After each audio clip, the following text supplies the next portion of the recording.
Sama-sama tayong magiging Sakaki!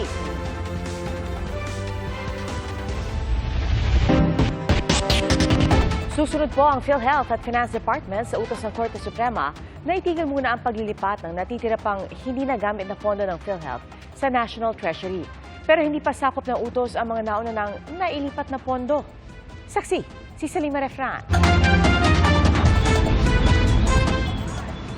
Halos 70 bilyong piso. Ganyan kalaki ang pondong sinasabi na hindi nagamit ng PhilHealth. Kaya ang Department of Finance pinasasauli ito sa Bureau of Treasury sa bisa ng Department Circular 003-2024. Alinsunod daw ito sa General Appropriations Act for 2024 para mapondohan ang mga unprogrammed appropriations o yung proyektong aprobado na pero hindi pa tukoy kung saan kukunin ang pera. Masidi ang pagtutol dito ng ilang health reform at anti-corruption advocate at budget analyst. Pero giit ng Finance Department at PhilHealth, legal ang hakbang na ito. At mula noong Mayo, nakapaglipat na ang PhilHealth ng kabuang 60 billion peso sa National Treasury. Ang mga tutol sa paglilipat sa Korte Suprema na dumulog. At ngayong araw, naglabas ang Temporary Restraining Order o TRO ang Korte Suprema na nagpapatigil muna sa paglilipat ng gobyerno ng hindi pa nagamit na pondo ng PhilHealth papunta sa iba't ibang proyekto ng pamahalaan. Sakop nito ay yun na lang natitira na di pa naililipat. The TRO is effective immediately. The TRO is just really to prevent the further transfer of more funds from PhilHealth to the National Treasury. Hindi pa sakop ng TRO ang pagbabalik sa nailipat ng pondo, bagamat kasama ito sa hiling ng petitioners. Kabilang sa kanila ang grupong Isang Bayan, Bayan Muna, at grupo ng medical professionals at concerned citizens at sa Senate Minority Leader Coco Pimentel. Consolidated na o sabay-sabay ng diringgin ng Korte Suprema ang mga petisyon ng mga grupong kumwe-question sa constitutionality o pagkaayon sa saligang batas ng paglilipat ng unused PhilHealth funds. Nakatakda ang oral arguments para dito sa January 14, 2025. Binigyan ng Korte Suprema ng 10 araw para magkomento ang mga respondent, kabilang ang mga leader ng Finance Department, Kongreso at PhilHealth. Ayon sa PhilHealth, susundin nito ang desisyon ng mataas na hukuman.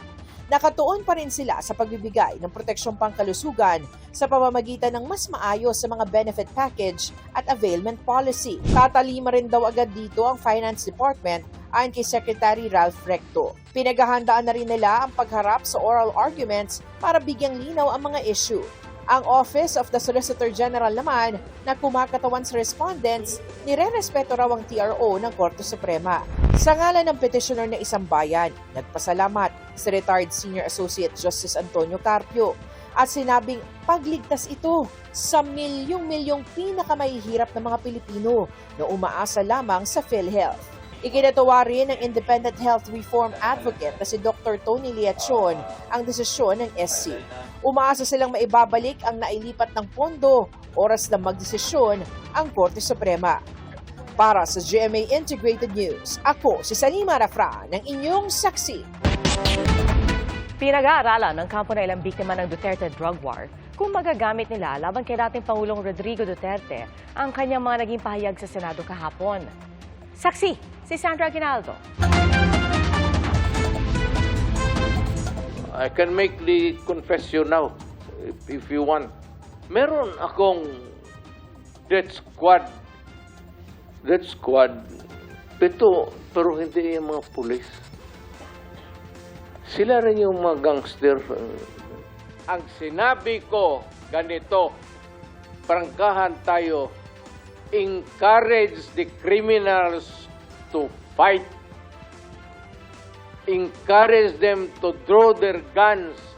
Ang mga pahayag na yan ni dating Pangulong Rodrigo Duterte sa pagdinig ng Senado kahapon, hindi raw pwedeng sabihing biro lang.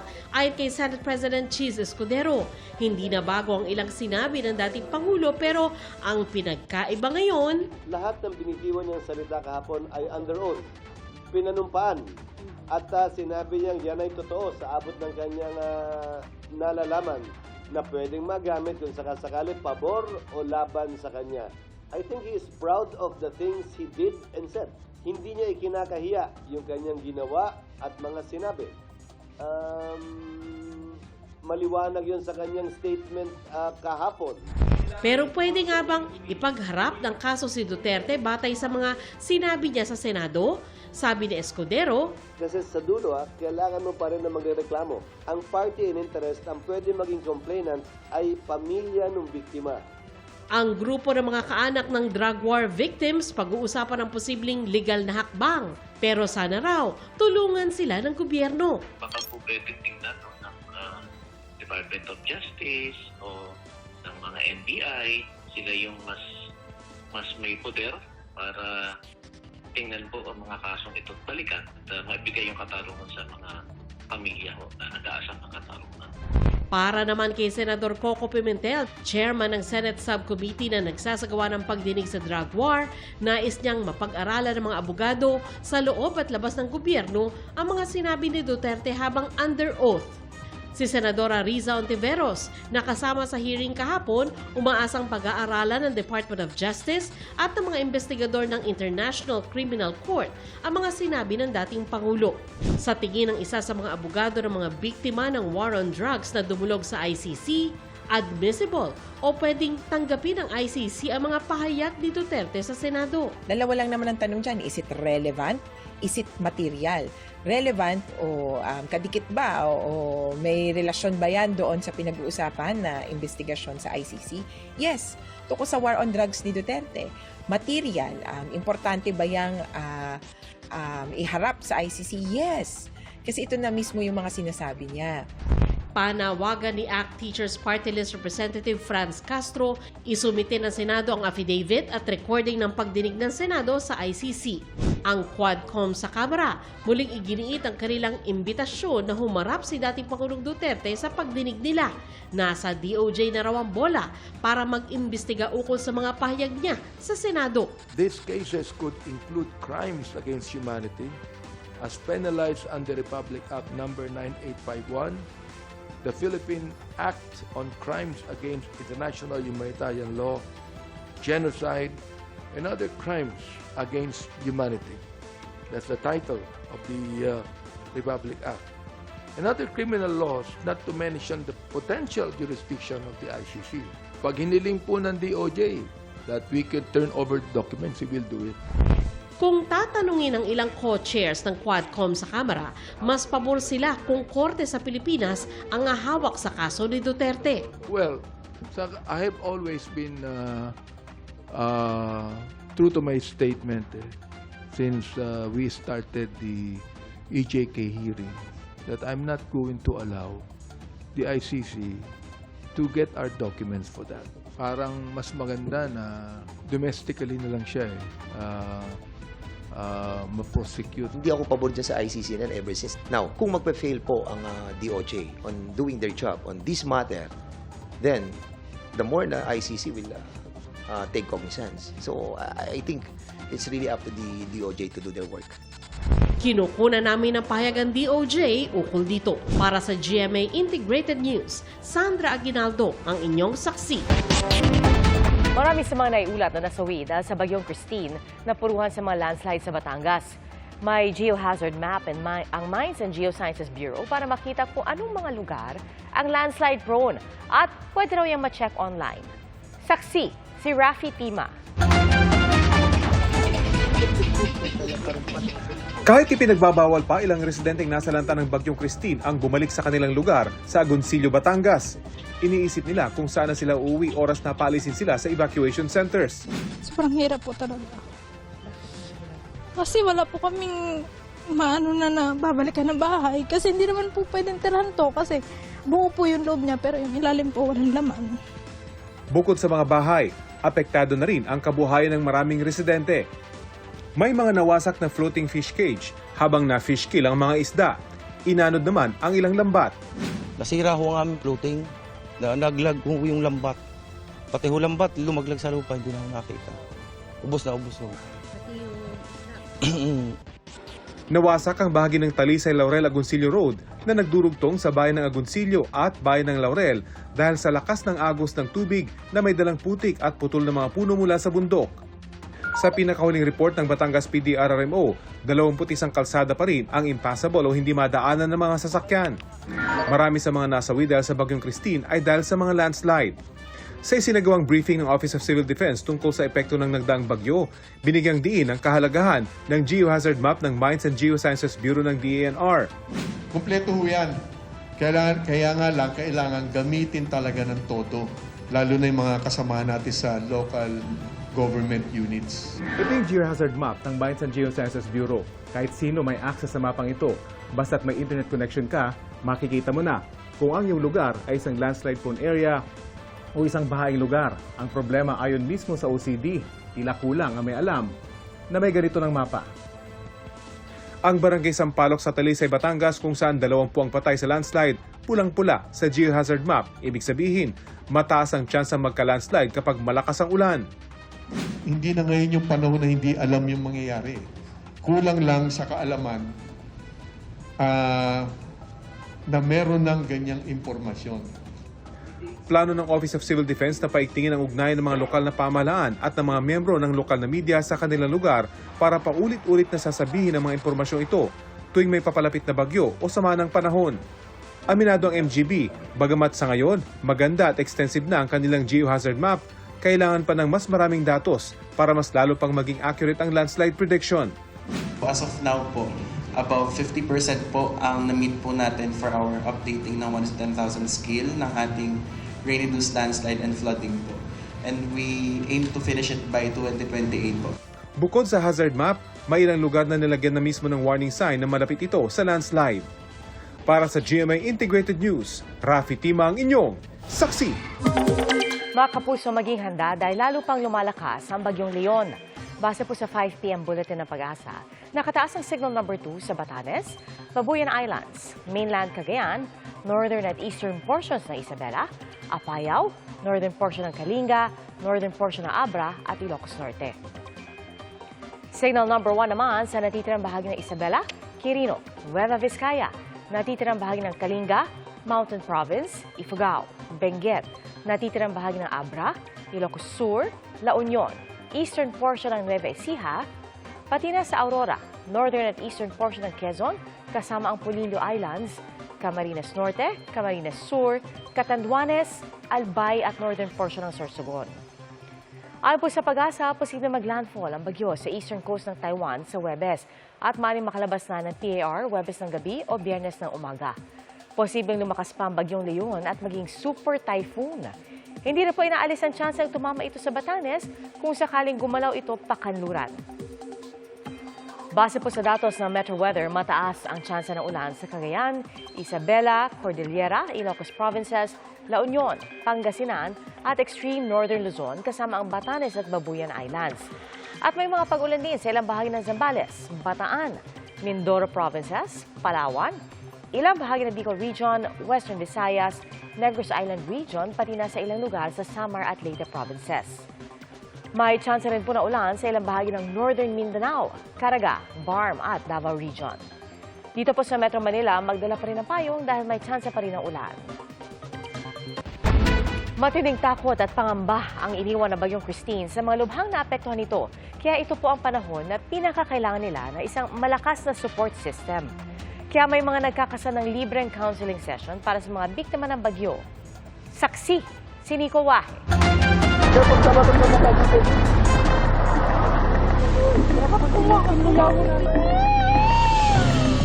Sa kasagsagan ng delubyo gaya ng bagyong Christine, takot talaga ang isa sa nangingibabaw. Muntik po kasi kami maanod kanina. Paghupa ng unos, pangamba naman ang pagbangon ang iisipin. Mahirap po talaga kasi lumaki na po kami, dito na po kami talaga, lagi inabot ng ganito. Ang mga takot na yan, naiipon at lubhang nakaaapekto sa mga nakaranas ng kalamidad. Kaya dyan daw nakatutok ang ilang grupo, gaya ng Counseling and Psychological Wellness Center o Copewell Center ng University of Batangas. Isang Batangas sa pinakanapuruhan ng hagupit ng bagyong Christine. Kaya ang ginagawa ng Copewell, nagsisilbing psychosocial support sa mga naapektuhan ng mga sakuna. 3 bagay raw ang dapat gawin para kahit papaano ay makaramdam ng malasakit ang mga nakaranas ng delubyo. Una ay look. You look around bago mo puntahan yung taong gusto mong tulungan. you assess the situation. Ano ba ang pangangailangan nila? Sunod ay listen. You go there, you listen to their stories, kung ano man ang sasabihin nila, but it doesn't end there, na nakinig ka lang sa kanila, na nagkakwentuhan kayo. Now, you've learned kung ano ba ang mga pangangailangan niya. At ang pinakamahalaga raw, matapos makinig, ay ang link. We link them to somewhere, to people, to agencies, to another specialized help na mas matutulungan sila. You know, when you say psychological first, it's just a short-term, kumbaga on-the-ground intervention. So pupunta tayo doon, we'll help them, and then we lead them to the better help. Marami raw sa mga kababayan natin ang in denial na kailangan nila ng mental support pagkatapos ng kalamidad. Posible raw na nakakahon na sa mga salitang matatag at sanay na. At hindi napapansing lunod na pala sa mga isipin. It will open their eyes na kailangan ko pala ng someone who will listen to me. Kailangan ko pala ng aakay sa akin into embracing itong pain na nararamdaman ko, itong trauma na nararamdaman ko. Free counseling ang Copewell Center. Mayroon din silang kinakasang proyekto na sila ang pupunta mismo sa mga nasalanta ng Bagyong Christine. Ang Philippine Red Cross all-in-one din sa pagbibigay ng tulong sa mga kababayang nangangailangan. We have trained psychosocial support team na magbibigay ng psychosocial support. However, may mga instances, Nico, talaga na lubha silang naapektuhan na they will need professional help. Then we refer them to professional psychiatrists or psychologists. Mahalagang malagpasan ang mga takot na nararamdaman. Ang pagkakaroon ng maliwanag na pag-iisip ay unang hakbang para tuluyang makabangon mula sa hagupit ng kalamidad. Para sa GMA Integrated News, Nico Wahe, ang inyong saksi. Sinampahan na ng kaso si dismissed Mamban Mayor Alice Guo kaugnay sa kanyang pagsisinungaling umano sa Certificate of Candidacy noong tumakbo siyang mayor sa 2022 elections. Sa reklamong inihain ng COMELEC sa Tarlac Regional Trial Court, inakusahan si Guo ng paglabag sa Omnibus Election Code. Kaugnay po ito ng pagdedeklara umano ni Guo na Pilipino siya kahit isa siyang Chinese citizen batay sa pagsusuri ng kanyang fingerprints na pareho umano sa isang Guo Huaping. Ayon pa sa COMELEC, maghahain sila ng mosyon sa Tarlac RTC para ilipat ang venue ng paglilitis. Hinihingan pa rin namin ng pahayag ang kampo ni Guo. Pero dati nang iginiit ni Guo na isa siyang Pilipino. Hindi imposible para sa Pilipinas na maabot ang Sustainable Development Goals o SDGs. Ayon po yan kay United Nations Deputy Secretary General Amina Mohammed na eksklusibo ko pong nakapanayam. Ang mga SDG ay 17 layunin tungo sa kapayapaan at kaunlaran ng mga bansa sa pamamagitan ng pagtugon sa mga problema sa kahirapan, gutom, edukasyon, pagprotekta sa kalikasan, at iba pa. Ating saksihan. Taong 2015, inilatag ng United Nations ang 17 Sustainable Development Goals o SDG. Kabilang dito ang zero hunger, gender equality, quality education, climate protection at iba pa. Ang Pilipinas, pang-72 sa 167 bansa pagdating sa SDG score, isa sa pinakamababa sa ASEAN. Sa eksklusibong panayam ng GMA Integrated News kay UN Deputy Secretary General Amina Mohammed na nasa Pilipinas para sa International Conference on Women, Peace and Security, sinabi niyang hindi nag-iisa Pilipinas sa hirap na maabot ang SDG dahil daw ito sa COVID pandemic at ang iba pang factor tulad ng climate crisis at gera sa Ukraine.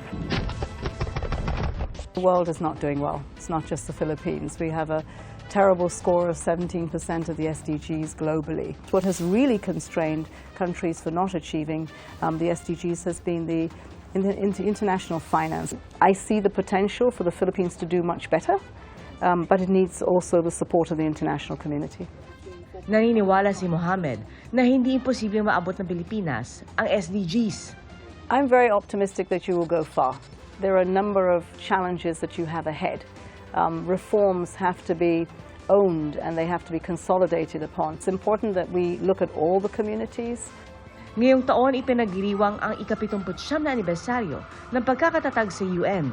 Bagamat marami pa rin ang nagtitiwala sa kakayahan at kapasidad nito May mga bansang kumukwestiyon sa pagiging epektibo nito.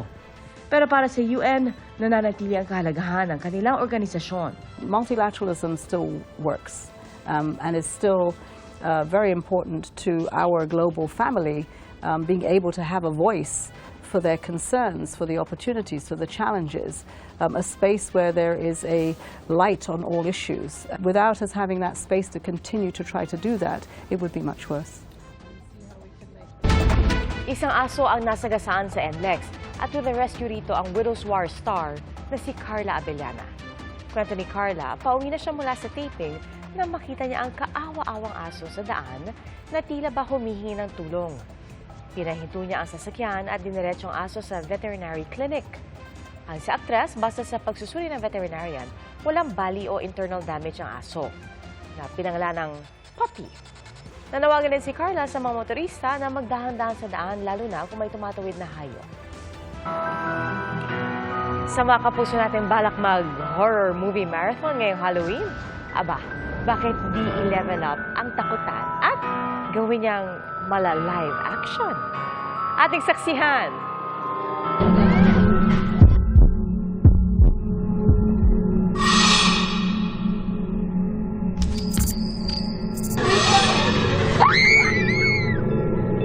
Samut-sari ang horror characters at icons, may nakagugulat na life-size Dementor, human form Jack-o'-lantern, pati si Beck na may appearance na may biktima pa from Stranger Things.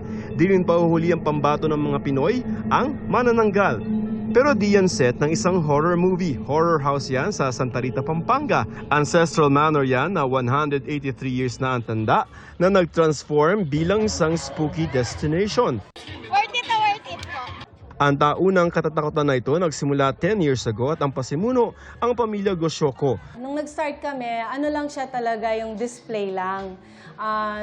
Naglalagay lang kami ng mga ginagawa naming mga pang-Halloween. And then, kami-kami lang nag-Halloween party pagdating ng October 31.